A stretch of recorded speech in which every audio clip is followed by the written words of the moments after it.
Donc maintenant, on va s'intéresser aux questions d'ordonnancement par échéance dans des systèmes temps réel. Donc, dans des systèmes temps réel, on peut énoncer des contraintes d'exécution comme des échéances sur les tâches. Donc, on va avoir une notion de temps de lancement, c'est-à-dire le temps où une tâche va être lancée, le moment où elle est disponible pour être exécutée. Puis ça, d'abord, on regarde ça sans tenir compte des dépendances, seulement par rapport à la tâche qui nous intéresse. On a la durée d'exécution qui, elle, correspond à la durée d'exécution maximale possible. On s'intéresse toujours au pire des cas. Les calculs se font en se basant sur le pire des cas. Si c'est plus rapide, tant mieux. On a fait les calculs d'ordonnancement selon le pire des cas possible. Et l'échéance, elle, c'est le moment où la tâche doit avoir complété son exécution. Puis là, pour l'instant, on ne s'intéresse pas aux questions de dépendance. On va travailler vraiment avec les tâches en soi sans regarder les dépendances pour commencer avec l'échéance. Donc, schématiquement, ça ressemble à ça, c'est-à-dire qu'on a un certain temps de lancement, le temps avance vers la droite, fait qu'on lance la tâche ici. On a donc ça ici. On a la durée d'exécution ici, l'échéance qui arrive à ce moment-là. Fait que ça aurait pu être exécuté à différents moments dans le temps. Fait que là, ici, on a une tâche qui est lancée au temps de lancement possible. On aurait pu le lancer plus tard, mais le but, c'est que ça aurait dû se terminer au plus tard à l'échéance. Donc, maintenant, lorsqu'on veut tenir compte des dépendances entre les tâches, il faut revoir les temps de lancement et les échéances, dans le sens qu'il faut calculer ce qu'on appelle les temps de lancement effectifs et l'échéance effective, qui tient compte des dépendances. Parce que le temps de lancement effectif, on peut lancer une tâche à un certain moment donné, mais si elle dépend d'autres tâches, elle ne pourra pas être lancée avant la fin des tâches dont elle dépend directement. Donc, on peut réviser le temps de lancement avec un temps de lancement effectif qui va consister au maximum entre le temps de lancement de la tâche tout court, là, sans des dépendances, et le temps de lancement effectif de ses prédécesseurs directs, plus leur durée d'exécution. Si on regarde ça, si par exemple on a job 1, job 2 et une job 3, on peut dire que bon, la job 3 dépend, la tâche 3 dépend de la tâche 1 et 2. L'exécution de la tâche 3, le temps de lancement effectif, à vrai dire, sera celui corrigé en tenant compte de R3, donc son temps de lancement tout court, sans tenir compte des dépendances. On va faire le maximum entre ça et le temps de lancement effectif, donc celui qui a été corrigé pour 1. Donc, ça, c'est son temps de lancement R1', plus sa durée, qu'on va appeler E1'. On pourrait appeler ça E1 ici, puis R1'. Puis ensuite, on va faire la même chose avec 2. On va avoir le R2'.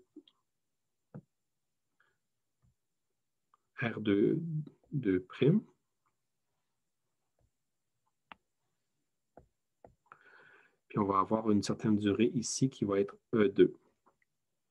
Donc ça va être R2' plus E2. Ça va être le temps où on peut lancer la job, la tâche 3, selon la dépendance avec 2.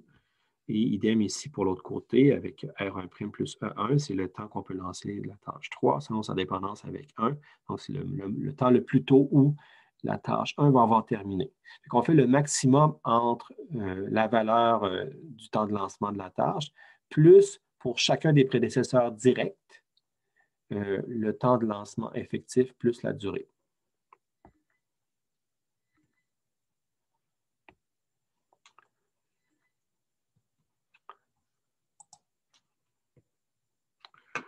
Donc, maintenant, l'échéance effective, elle, c'est similaire, mais on regarde ça de l'autre sens.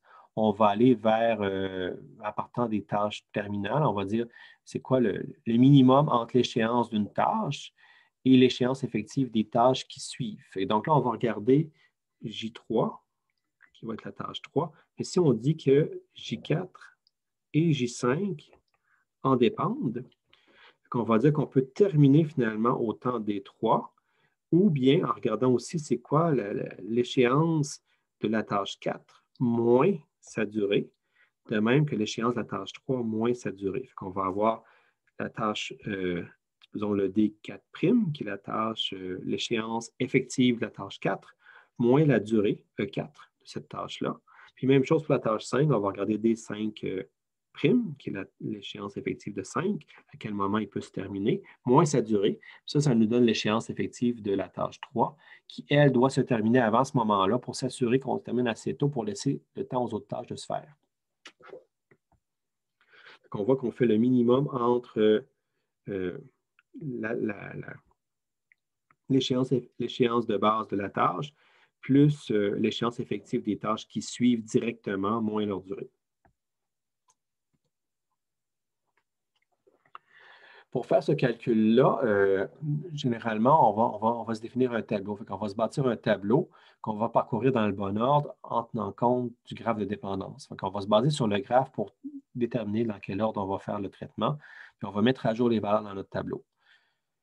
Donc, le calcul des temps de lancement effectifs se fait à partir des tâches sans prédécesseur. Donc, on va parcourir le graphe des tâches sans prédécesseur, puis on va avancer dans le graphe en suivant les dépendances jusqu'aux tâches terminales. Donc, si le graphe est ordonné de gauche à droite, on va partir de la gauche, puis on va avancer dans le graphe comme ça. Et inversement, pour les calculs d'échéance effective, on va partir des tâches terminales à la fin, puis on va parcourir le graphe dans le sens inverse. On va remonter les dépendances, une dépendance à la fois, jusqu'aux tâches sans prédécesseur. Ça, dans le fond, ça correspond à une instance de programmation dynamique. Donc, ceux qui ont fait le cours, qui se rappellent bien du cours algorithmique, c'est un cas classique. L'algorithme de Dijkstra, par exemple, pour calculer le chemin le plus court, c'est un autre exemple de programmation dynamique. Donc, c'est dans la même famille d'algorithmes. Donc, une complexité O(n)².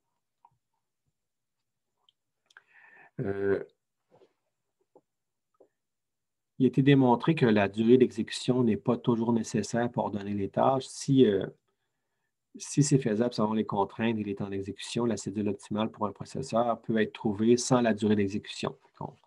On n'aurait théoriquement pas besoin du temps de la durée d'exécution, mais on va l'utiliser ici pour mettre à jour donc, le temps de lancement et l'échéance effective avec les dépendances. Donc, vous donnez un exemple donc, de mise en pratique de ces deux équations-là dans un algorithme de programmation dynamique. On suppose qu'on a 7 tâches, donc de J1 à J7, et on va avoir un tableau. Donc, le tableau avec les temps de lancement, durée d'exécution, échéance. Donc, on les a ici. Donc, ça, c'est pour la tâche 1, on la lance au temps 2, elle est d'une durée de 3, puis l'échéance est de 10. Ça, c'est avant de parcourir les dépendances. Donc, ça, c'est les valeurs de base qu'on a mis directement dans le tableau ici. Fait qu'on voit ici, on a 2, 3, 10 directement qui correspond à ça. Une fois qu'on a rempli notre tableau avec les temps de lancement, durée d'exécution et échéance, il faut mettre tout ça à jour, il faut appliquer l'algorithme de programmation dynamique en mettant à jour le tableau. Donc, pour les temps de lancement, pour avoir les temps de lancement effectifs, on parcourt des tâches sans prédécesseur, sans dépendance, vers les tâches terminales qui sont les résultantes. Donc, si on regarde ça ici, on voit que 1 et 2, les deux tâches, n'ont pas de prédécesseur. Fait que leur temps de lancement, qui est 2 et 0, reste tel quel. On va le transposer directement parce qu'on n'a pas de prédécesseur. Maintenant, pour 3, ce qu'on a comme 3, c'est qu'on a un temps de lancement de 1. Donc, ça, c'est son temps de lancement à lui. Mais il faut regarder les deux tâches qui précèdent, les deux dépendances sur laquelle la tâche 3 repose. Donc, la tâche 1. Donc, pour la tâche, on va regarder la tâche 1 qui va être son temps de lancement effectif qui est 2, plus sa durée d'exécution qui est 3. Fait que 2 plus 3, ça fait 5. Si on fait le max entre 1 et 5, ça fait 5. Puis on fait la même chose maintenant avec la tâche 2. La tâche 2, son temps de lancement est de 0. Sa durée est de 4. Fait que ça fait 4.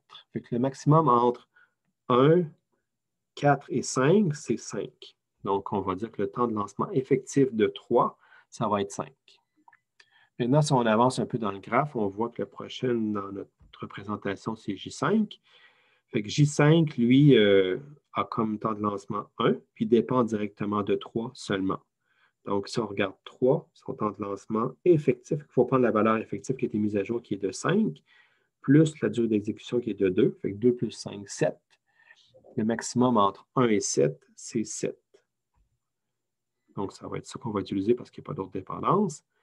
Pour 4, maintenant, ici, on a comme temps de lancement de base 4 et on dépend de 3. Donc, 3, c'est 5 plus 2, 7. Donc, lui aussi, ça va être le 7 parce que le maximum entre 4 et 7 est 7. Donc, les temps de lancement à jour pour 4 et 5 sont de 7. Maintenant, pour 6, donc le temps de lancement pour 6 est de 0. Il dépend de 4 et 5. Puis si on regarde 4, le temps de lancement effectif est de 7. La durée est de 1. 7 plus 1, 8. Donc, c'est déjà plus que 0. Puis si on regarde 5, parce qu'on dépend de 5 aussi, son temps de lancement est de 7 et sa durée est de 3. Fait que 7 plus 3, 10. Donc, le maximum entre 10, 8 et 0, c'est 10. Donc, ça, c'est le nouveau temps de lancement pour la tâche 6. Et pour terminer, pour les temps de lancement effectifs, la tâche 7, temps de lancement est de 6. Il dépend de 3 et de 4. Donc, si on regarde 4, le temps de lancement est de 7 plus 1, 8. Ça fait 8. Et si on regarde 3, c'est 5 plus 2, 7. 8, 7 et 6, le maximum, c'est 8. Donc, on a le temps de lancement effectif. Donc, avec ça, on a calculé, on a fait la mise à jour des temps de lancement selon le graphe de dépendance. Donc, voilà pour les temps de lancement effectifs. Maintenant, on va faire le même genre de traitement, mais sur les échéances, où là, on part de la fin. Donc là, les tâches terminales sont 6 et 7. Donc, on a ça ici. On va les prendre. Non, excusez, ce n'est pas ces deux-là. On a 20 et 21. Ça, c'est les échéances de base de 6 et 7. Et donc, c'est ces deux-là qu'on prend ici. On va avoir 20 et 21 tel quel. Maintenant, si on recule, le prochain, en reculant, c'est 4. 4 dépend de 6 et 7. Et donc, 4 a comme échéance de base 12. Et si on regarde par rapport à 7, donc 7, c'est 21 moins 5, parce qu'on va retirer le temps. 21 moins 5, c'est 16. Le minimum entre 12 et 16, ça reste 12, qu'on n'y touche pas. Pour 6, entre 20 moins 7, ça fait 13. Le minimum entre 13 et 12 ici, ça fait 12. Donc, ça reste 12. Donc, 12 n'est pas échangé. 12, c'est l'échéance effective pour 4. Maintenant, si on va à 5, qui dépend de 6, donc l'échéance de base est de 15, et par rapport à 6, c'est 20 moins 7, 13. Donc, le minimum entre 15 et 13, c'est 13. Maintenant, si on recule au niveau de 3, le 3, lui, quand même, il a comme successeur 4, 5 et 7. Ça fait beaucoup. Fait que si on regarde ça, on va dire, bien, 3 de base, c'est 13. Si on regarde par rapport à 7, parce qu'il y a une dépendance directe avec 7, c'est 21 moins 5, ça fait 16. Minimum entre 13 et 16, ça reste 13, ça ne change pas. Maintenant, par rapport à 4, on a comme valeur échéance 12, durée 1. Fait que 12 moins 1, 11. Fait qu'entre 11 et 13, ça devient 11. Fait qu'on remplace l'échéance par 11. Mais on n'a pas fini parce qu'on a aussi une dépendance avec 5. 5, l'échéance est de 13 et la durée est de 3. 13 moins 3, 10. Donc, le minimum est maintenant de 10. Donc, ça, c'est le nouveau minimum. C'est la nouvelle échéance effective pour la tâche 3. Maintenant, si on va à la tâche 2 a une dépendance par rapport à 3. Fait qu'on va comparer finalement 7. Ça, c'est l'échéance de base. Puis on va regarder 10, ici, qui est l'échéance effective de 3, moins 2, sa durée. 10 moins 2, 8. Minimum entre 7 et 8, ça reste 7. Maintenant, pour 1, l'échéance de base est de 10. L'échéance, il dépend seulement de 3. Fait que 3, on se rappelle que c'est 10 moins 2, 8. Fait qu'entre 10 et 8, c'est 8 qui est le minimum. Fait que ça, c'est la nouvelle échéance effective de 1. Fait que donc là, on a refait le calcul, puis on a les nouvelles échéances effectives pour chacune des tâches en tenant compte des dépendances. Donc maintenant, avec ça à jour, on va être capable d'appliquer nos algorithmes d'ordonnancement et les temps de lancement et échéances effectifs calculés vont donc inclure les notions de dépendance. Fait que l'algorithme d'ordonnancement, lui, n'a pas à tenir compte de la dépendance directement parce que ces valeurs qui sont données en tiennent compte. Donc, avec ça, on a ce qu'il faut pour appliquer un algorithme d'ordonnancement qui va tenir compte du temps de lancement et de l'échéance. Donc, on va aller vers l'ordonnancement par l'échéance la plus hâtive. Donc, un premier algorithme qui peut tenir compte de ça, c'est ce qu'on appelle le Earliest Deadline First, là, donc EDF, ordonnancement par l'échéance le plus hâtif. Et donc, le principe, c'est tout simplement de choisir la tâche qui a l'échéance effective la plus hâtive, la plus proche. Donc, on va aller vers les tâches qui doivent se terminer le plus prochainement. Donc, vous pouvez penser, ça ressemble beaucoup au fonctionnement parfois de certains élèves, certains étudiants à l'université ou ailleurs. On va aller à ce qui presse le plus, on va aller vers le devoir ou l'étude pour laquelle il y a quelque chose à livrer ou un examen à passer le plus prochainement. Puis c'est correct, là, dans le sens que c'est une stratégie d'ordonnancement qui se défend tout à fait. On a des garanties que EDF va générer génère une cédule faisable. S'il existe une cédule faisable, on va la trouver avec EDF. Mais ça, c'est avec un seul processeur. Donc, la garantie est avec un processeur sans autres ressources utilisées par les tâches. Si on se contente d'assigner ça à un seul processeur avec un certain nombre de tâches, s'il y a une cédule qui est faisable, étant donné ce qu'on a comme contrainte, tâche à exécuter, EDF va trouver la cédule faisable. On suppose donc que le système aussi permet la préemption. Donc, avec la préemption, on va arriver avec EDF. Et donc, on suppose aussi qu'il existe une cédule faisable pour les tâches exécutées sur un processeur. Alors là, si on a ces trois conditions-là, un processeur sans autres ressources, système avec préemption et cédule faisable possible sur un processeur, EDF va nous produire une cédule faisable. Et donc, c'est un algorithme qui est important là, en termes de temps réel. C'est un des algorithmes majeurs qui permettent de faire l'ordonnancement. Donc, on peut aussi avoir une version un peu dans la même famille qu'EDF, qui est l'ordonnancement par le temps de lancement le plus tardif, le Latest Release Time, LRT. Donc, ça, c'est l'inverse de EDF. C'est qu'on part de la fin et on choisit les tâches dont le temps de lancement effectif est le plus élevé dans les tâches qu'on peut faire. Parce que là, on va s'intéresser seulement à ce que les échéances soient respectées. Avec ça, on a les mêmes garanties qu'EDF. Dans le fond, dans les mêmes contextes, on a la capacité de produire des cédules faisables également. Donc, c'est une autre version qui est tout à fait possible. On peut avoir aussi la version ordonnancement par la marge de temps la plus petite, le Least Slack Time, LST. Donc là, on va regarder la marge de temps. On va dire l'échéance effective moins le temps restant à la tâche. Donc, on va dire, il nous reste tant de temps à faire, l'échéance est de temps, fait qu'on va faire la différence entre les deux. Puis on va ordonnancer selon la marge qui est la plus petite, donc la tâche qu'on va pouvoir compléter le plus rapidement possible. Donc, on va utiliser une borne maximale sur le temps restant d'exécution. Et donc là, ça revient à une espèce d'algorithme d'ordonnancement avec priorité dynamique où la priorité est l'inverse de la marge. Puis l'idée, c'est que souvent, lorsqu'on utilise un ordonnancement par LST, c'est qu'à un moment donné, lorsque on va se mettre on peut changer d'exécution en cours de route, on peut changer de job en cours de route selon les marges de temps qu'on a. Donc, ça aussi, on a des garanties sur la production de cédules faisables avec LST. Donc, c'est deux autres approches en plus de EDF qui font un travail qui est correct, qui a des garanties de fonctionnement. Cependant, il faut savoir que EDF et LST ne sont pas optimales. Il peut y avoir des cas problématiques. Là, on parlait que c'était optimal avec un processeur et préemption, si la cédule faisable existe. Mais dans un cas avec plus qu'un processeur, on perd nos garanties.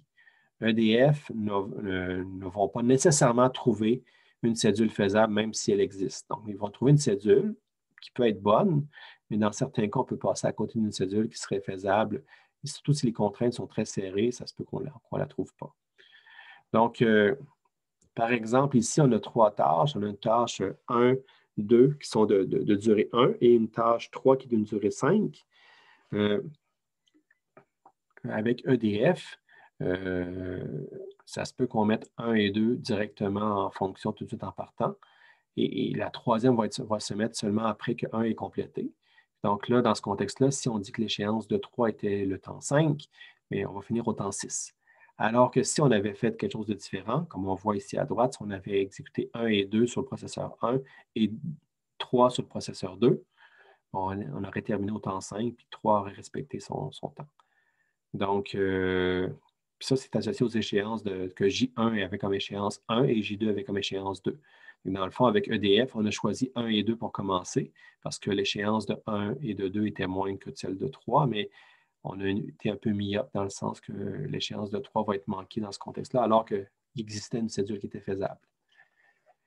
Également, s'il n'y a pas de préemption, si on ne permet pas la préemption, on n'a pas de garantie également. Un exemple ici, c'est qu'une cédule EDF sans préemption, on a lancé 1 et 2. Fait qu'on voit qu'au temps 0, on a 1 qui est lancé à gauche, là, la cédule EDF sans préemption.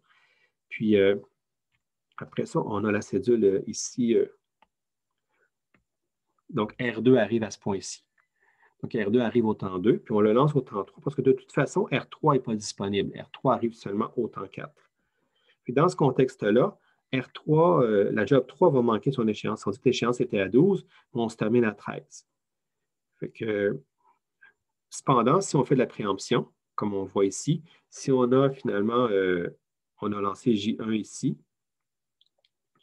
au temps 0, après ça, on a R2 qui est arrivé ici, bien, on avait une cédule faisable qui dit que sans préemption, si on avait attendu pour lancer J2, sachant que J3 s'en venait, on attend au temps 4 de lancer J3.